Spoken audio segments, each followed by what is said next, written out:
మరొక honey trap. పల్నాడుకు చెందిన యువకుడితో ఇన్స్టాగ్రామ్లో ఒక మహిళ పరిచయం అయింది.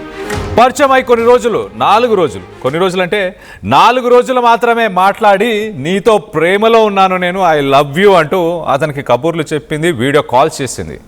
దాని తర్వాత ఒకసారి కలుద్దాం రా అంటూ గుత్తి హైవేకి పిలిచింది ఆ యువతి. గుత్తి హైవేకి చేరుకున్న తర్వాత దగ్గరలో ఒక పెట్రోల్ బంక్ వద్దకు తీసుకెళ్ళి తన గ్యాంగ్ని అక్కడికి పిలిపించింది. ఆ గ్యాంగ్ని పిలిపించినది, ఆ గ్యాంగ్తోని దాడి చేపించి అతడి కళ్ళల్లో స్ప్రే కొట్టించి అతడి జేబులో ఉన్న డబ్బులన్నీ లాక్కుంది. ఆ వాచ్, ఆ ఫోను అవన్నీ కూడా లూటీ చేసేశారు. ఒక రాబరీ అని చెప్పొచ్చు. దుండగుల నుంచి ఆ బాధితుడు ఎలాగో ఓలాగా మొత్తానికైతే తప్పించుకొని అక్కడి నుంచి ప్రాణాలు కాపాడుకొని బయటపడ్డాడు. ఇప్పటి వరకు ప్రస్తుతానికి దాని గురించి ఎలాంటి ఫిర్యాదు పోలీసులకు మాత్రం చేయలేదు. కానీ మరొక హనీ ట్రాప్ ముఠాగా ప్రస్తుతానికి పోలీసులు అనుమానాన్ని వ్యక్తపరుస్తున్నారు. జస్ట్ కొన్ని రోజుల కిందటే అదే అనంతపురంలో 9 మంది పోలీసులని పోలీసు అధికారులు సస్పెండ్ చేశారు. దాంట్లో సిఐలు, ఎస్ఐలు, హెడ్ కానిస్టేబుళ్ళు, అలాగే ఒక ఆలయానికి సంబంధించిన కమిటీ మెంబర్స్, ఫీమేల్స్, వీళ్ళందరూ కూడా ఒక ముఠాగా ఏర్పడి, అంటే పోలీసులు మరొక ఈ హనీ ట్రాప్ గ్యాంగ్, ఈ గ్యాంగ్ పోలీసులు కలిసి సిటీలో ఉన్న రియల్ ఎస్టేట్ బడాబాబులని, సిటీలో ఉన్న బిజినెస్ మెన్స్ని, వీళ్ళందరినీ ట్రాప్ చేసి లక్షల కొద్ది వసూళ్లు చేశారు. సిఐలు, ఎస్ఐలు, హెడ్ కానిస్టేబుల్, అలాగే హనీ ట్రాప్ గ్యాంగ్స్. ఇది అనంతపురంలోనే జరిగింది. ఇప్పుడు లేటెస్ట్గా అనంతపురంలో ఇది మరొక సీన్ మనం చూస్తున్నాం. అదే హైవే టోల్ గేటు, అలాగే ఆ సదరు వ్యక్తినే పిలిపించారు. హైవే పైకి పిలిపించి అక్కడ అతన్ని లూటీ చేశారు. అంటే ఇన్స్టాగ్రామ్లో ఇది కొత్త తరహా మోసాల. మొత్తం మీద అనంతపురంలోనే ఇలాంటి హనీ ట్రాప్స్ ఈ మధ్య కాలంలో ఎక్కువ జరుగుతున్నాయి. దీనికి సంబంధించి మరింత అప్డేట్ తీసుకునే ప్రయత్నం చేద్దాం, దీని గురించి డీటెయిల్గా మాట్లాడుకునే ప్రయత్నం చేద్దాం. ఇటు మా ప్రతినిధి చెల్లానాయుడు అందుబాటులో ఉన్నారు, చెల్లానాయుడుతో మాట్లాడి తెలుసుకునే ప్రయత్నం చేద్దాం. చెల్లానాయుడు, చెప్పండి, అనంతపురం అంటే ఏంటి? దానికి ఏమన్నా హనీ ట్రాప్ అని ఒక సెకండ్ నేమ్ ఏమైనా వస్తుందా? ఈ మధ్యకాలంలో ఎక్కువ ఒకదాని తర్వాత ఒకటి కంటిన్యూస్గా అనంతపురంలోనే హనీ ట్రాప్కి సంబంధించిన ఇష్యూస్ బయటికి వస్తున్నాయి. ఎలా చూడాలి? అండ్ కేసుకి సంబంధించి వివరాలు, ఇంకా లేటెస్ట్ అప్డేట్ ఏంటి? కళ్యాణ్, మరొకసారి నిన్న మొన్నటి వరకు కూడా హనీ ట్రాప్ అంశం అనేది ఉమ్మడి జిల్లా వ్యాప్తంగానే కాకుండా రాష్ట్ర వ్యాప్తంగా సంచలనం రేపినటువంటి పరిస్థితులు. ఎందుకంటే దీంట్లో ఇన్వాల్వ్ అయినటువంటి పోలీసులు, అటు గ్యాంగ్ మొత్తం అందరూ కూడా పెద్ద ఎత్తున, ఎందుకంటే పోలీస్ డిపార్ట్మెంట్ కూడా వారి మీద కఠిన చర్యలు కూడా జులిపించినటువంటి పరిస్థితి. ఇది మరొక వలపు వల అనొచ్చు దీన్ని ఏకంగా. ఎందుకంటే కర్నూలు జిల్లా జొన్నగిరికి చెందినటువంటి ఒక యువతి ఇన్స్టాగ్రామ్ లో 4 రోజుల క్రితం పరిచయమైనటువంటి పల్నాడు జిల్లాకు చెందినటువంటి ఒక వ్యక్తిని ఇన్వైట్ చేసి గుత్తికి రమ్మని చెప్పినటువంటి నేపథ్యంలో అతను కూడా ప్రేమ వ్యవహారంతోనే ముందుకు వచ్చాడా ఏంటి ఇతరత్ర కారణాలు తెలియదు. కానీ కాకపోతే మొత్తం మీద పల్నాడు జిల్లా నుంచి గుత్తి టౌన్ చేరుకున్నటువంటి నేపథ్యంలో ఇక్కడ ఒక నిర్మాణ ప్రదేశానికి, అది వర్క్ లో లేనటువంటి పెట్రోల్ బంక్ వద్దకు తీసుకెళ్లి నేపథ్యంలో ఈమె యువతి తరపున సంబంధించిన గ్యాంగ్ ఏకంగా దాడి చేసి అతని మీద స్ప్రేస్ ఇటువంటివన్నీ వాడి అతని దగ్గర ఉన్నటువంటి నగదు, ఏకంగా పర్సుతో ఇతరత్ర సెల్ ఫోను, మొత్తం బంగారు ఆభరణాలన్నింటినీ బలవంతంగా తీసుకున్నట్టుగా మనకు సమాచారం. మొత్తం మీద అయితే మాత్రం ఈ సంఘటన పెద్ద సంచలనంగా మారుతుంది. ఎందుకంటే ఇన్స్టాగ్రామ్ ప్రేమ లాంటి ఇటువంటివన్నిటిని చాలా అంశాలను వింటూ ఉన్నాం. ఏమంటే వెలుగులోకి రాని అంశాలు చాలా ఉన్నాయి. కాకపోతే మాత్రం ఈరోజు అనంతపురం జిల్లా హనీ ట్రాప్ అంశం మరొకటి వలపు వల అంశం అనేది అసలు, ఎందుకంటే ఎవరిని నమ్మాలో ఎవరిని నమ్మకూడదు అన్నట్టుగా తయారవుతోందని చెప్పేసి చాలా మంది పెద్దలు వాపోతున్నటువంటి పరిస్థితి. మరోవైపు పోలీసులకి ఇటువంటి అంశాలు పెను సవాల్గా మారుతున్నటువంటి పరిస్థితి అయితే ఉంది. అయినప్పటికీ మొత్తానికి యువతి బంధువులు ఏకంగా అతను అక్కడ దాడి చేస్తే అక్కడ నుంచి ఒక డాబా దగ్గరికి వెళ్ళి అక్కడ షెల్టర్ తీసుకున్న సమయంలో కూడా ఏకంగా అక్కడికి కూడా వెళ్ళి అక్కడ పోలీసులు ఉంటే వారికి సమాచారం ఇస్తున్నటువంటి నేపథ్యంలో ఏకంగా ఈ ముఠా సభ్యులు, ఈ యువతికి సంబంధించిన ముఠా సభ్యులు అక్కడ పోలీసుల సమక్షంలో కూడా దాడి చేయడం అనేది అసలు జీర్ణించుకోలేనటువంటి పరిస్థితి. మొత్తం మీద అయితే మాత్రం ఈ సంఘటన వారు వెయిట్ చేసి అక్కడికి రమ్మని చెప్పి వాళ్ళు పక్కా ప్లాన్ ప్రకారం వీళ్ళు ఇతని నుంచి ఏదో నగదు ఇతరత్ర కొల్లగొట్టాలనే నెపంతోనే అతన్ని అక్కడ నుంచి ఇక్కడికి పిలిపించినట్టుగా తెలుస్తుంది. మొత్తం మీద మరి పోలీసుల సమక్షంలో కూడా ఏకంగా మాకు ఇక్కడ లోకల్ మాకు ఒక నాయకుడు ఫుల్ సపోర్ట్ ఉంది, నిన్ను ఏమైనా చేయగలం అన్నట్టు పోలీసు సమక్షంలోనే ఆ యువకుడిని బెదిరించినట్టుగా తెలుస్తుంది. మరి ఆ ఈ నాయకుడు ఎవరు, వీరి అంతా ఎవరు ఏంటి అని పూర్తిగా పోలీసులు ముందుకు వెళ్ళాలంటే మాత్రం ఎవరైతే సదరు వ్యక్తి బాధితుడు మరి భయభ్రాంతులకు గురయ్యాడా మళ్ళీ ఇతరత్ర కారణాలు తెలియదు, కానీ అతను కేసు కూడా వద్దు నేను వెళ్ళిపోతానని చెప్పి అక్కడి నుంచి వెళ్ళిపోయినట్టుగా తెలుస్తోంది. మొత్తం మీద అయితే మాత్రం చల్లనాయుడు ఇతన్ని గుత్తి హైవేకి పిలిచిన తర్వాత ఇతని దగ్గర ఉన్న డబ్బులు, ఇతని దగ్గర ఉన్న ఫోను, ఇతని దగ్గర ఉన్న వాల్యుయబుల్స్ అన్ని లాక్కున్నారు. దాని తర్వాత ఈయన చితకా బాదడమో లేకపోతే ఆయన కట్టిపడేయడమో ఏదో ప్రయత్నం చేసినప్పుడు ఈయన పారిపోయి అక్కడి నుంచి ఒక దాబాకి వెళ్ళాడు.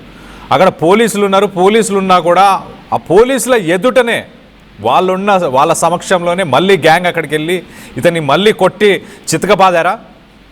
చేసుకెళ్ళాను. మొత్తం మీద వాళ్ళ పోలీసుల సమక్షంలో అతను అక్కడ గాయపడి దాడి జరిగిన వెంటనే అతను దగ్గర ఉన్నటువంటి లాక్కున్న తర్వాత ఆయన పరుగున ఏకంగా ఒక డాబా దగ్గరికి వెళ్ళి అక్కడ పోలీసులు ఉన్న సమక్షంలో పోలీసులకి విన్నవించుకుంటున్న పరిస్థితుల్లో కూడా ఏకంగా ఈ ముఠా సభ్యులు మరీ అక్కడికి కూడా వచ్చి పోలీసుల సమక్షంలోనూ మరొకసారి దాడికి పాల్పడుతున్నటువంటి పరిస్థితి. ఏకంగా ఒక ప్రజాప్రతినిధి పేరు చెప్తూ మాకు ప్రజాప్రతినిధి సపోర్ట్ ఉంది, నీ ఇష్టం, నీకేమైనా నువ్వు ఏం చేసినా ఏమి చేయలేవు, మేము ఏమైనా చేయగలం నిన్ను అన్నట్టుగా ఒక భయానకరమైన వాతావరణాన్ని సృష్టించినటువంటి పరిస్థితుల్లో ఏకంగా ఆ బాధితుడు పోలీసులు ఒక కేసు కంప్లైంట్ రాసి ఇవ్వండి, మేము ఇతరత్ర ఎంక్వైరీ చేసి నీకు న్యాయం చేస్తామని పోలీసులు చెప్పినప్పటికీ మాత్రం ఆయన అప్పటికే భయభ్రాంతులకు గురైనటువంటి సదరు బాధితుడు ఏకంగా కంప్లైంట్ కాదు కదా, నాకు ఏమీ వద్దు, నేను ఇక్కడ నుంచి వెళ్ళిపోతాను, నన్ను వదిలేయండి అన్నట్టుగా వాళ్ళని రిక్వెస్ట్ చేసుకుని మరి అక్కడ నుంచి వెళ్ళిపోయినట్టుగా తెలుస్తుంది. కాబట్టి ఈ కర్నూలు జిల్లా జొన్నగిరికి చెందినటువంటి యువతి మరి ఈ గ్యాంగ్ ఎవరు, గుర్తికి సంబంధించిన వ్యక్తి, వారి సొంత బంధువులా, లేదంటే వీరి మధ్య ఇంకా ఏదైనా బంధుత్వం ఉందా, గతంలో వీటి మధ్య ఏమైనా ట్రాన్సాక్షన్ ఉందా, ఇటువంటివన్నిటిని ఎంక్వైరీ చేయాలి అంటే పూర్తి వివరాలు బయటకు రావాలంటే ఆ సదరు వ్యక్తి కంప్లైంట్ ఇచ్చి ఉంటే మాత్రం ఇటువంటివి పునరావృతం కాకుండా, ఎందుకంటే ఇటువంటి గ్యాంగ్ ఒకవేళ ఇతన్ని ట్రాప్ చేసి అక్కడ నుంచి ఇక్కడికి పిలిపించి అతని నుంచి నగదు కావచ్చు ఇతరత్ర వసూలు చేసినటువంటి నేపథ్యంలో మరొకరికి ఇటువంటివి జరగకుండా మాత్రం కఠిన చర్యలు తీసుకోవాలంటే మాత్రం ఆ సదరు వ్యక్తి కనుక ఒక ఆలోచన చేసి ఒక ముందడుగు వేసి ఉంటే మాత్రం పోలీసులు ఆ తర్వాత జరిగేటువంటి పరిణామాల వల్ల వారిని కట్టడి చేసేందుకు అవకాశం ఉండేది. కళ్యాణ్.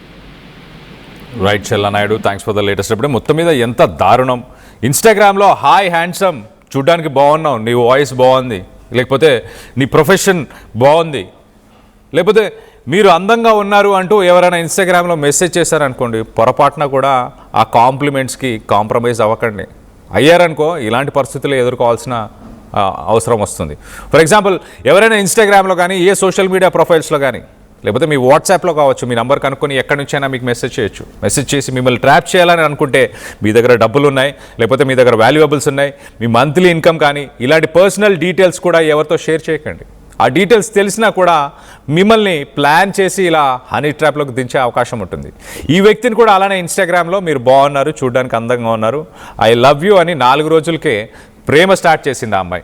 4 రోజులు ప్రేమ గురించి మాట్లాడి 4వ రోజు రా మన ఇద్దరం కలుద్దాం ప్రేమించుకుందాం అంటూ మొత్తానికైతే పల్నాడుకు సంబంధించిన వ్యక్తిని గుత్తి హైవేకి అంటే హైదరాబాద్ నుంచి బెంగళూరుకి వెళ్ళే ఆ హైవే పైకి పిలిచిన తర్వాత ఒక లొకేషన్కి వచ్చాడు. వచ్చిన తర్వాత కట్ చేస్తే ఏంటంటే ఒక గ్యాంగ్ మొత్తం అక్కడ దిగింది. ఆ గ్యాంగ్ దాడి చేసి అతని దగ్గర ఉన్న వాల్యుయబుల్స్ అన్నీ లాక్కొని అతని చితగా బాధితే ఎలాగో అలాగా తప్పించుకొని అక్కడి నుంచి ఒక దాబా దగ్గరికి వెళ్ళి అక్కడ పోలీసులు కనిపిస్తే హైవేపై పోలీసులని ఆశ్రయించి వాళ్ళతోని తన బాధని వ్యక్తపరుస్తున్న సమయంలో మళ్ళీ ఈ గ్యాంగ్ అక్కడికి చేరుకున్నారు. అక్కడికి చేరుకొని కూడా ఇతని మరొకసారి పోలీసుల ముందే చితకబాదారు. ఒక పొలిటీషియన్ పేరు చెప్పి మరి అసలు ఇంత ధైర్యంగా అనంతపురంలో ఈ మధ్య కాలంలోనే హనీ ట్రాప్లు ఎలా జరుగుతున్నాయి, దాని వెనుక పోలీసుల ఇన్వాల్వ్మెంట్, 9 మంది పోలీసులను సస్పెండ్ చేశారంటే అర్థం చేసుకోండి ఎంత పెద్ద ర్యాకెట్ అయి ఉంటుంది.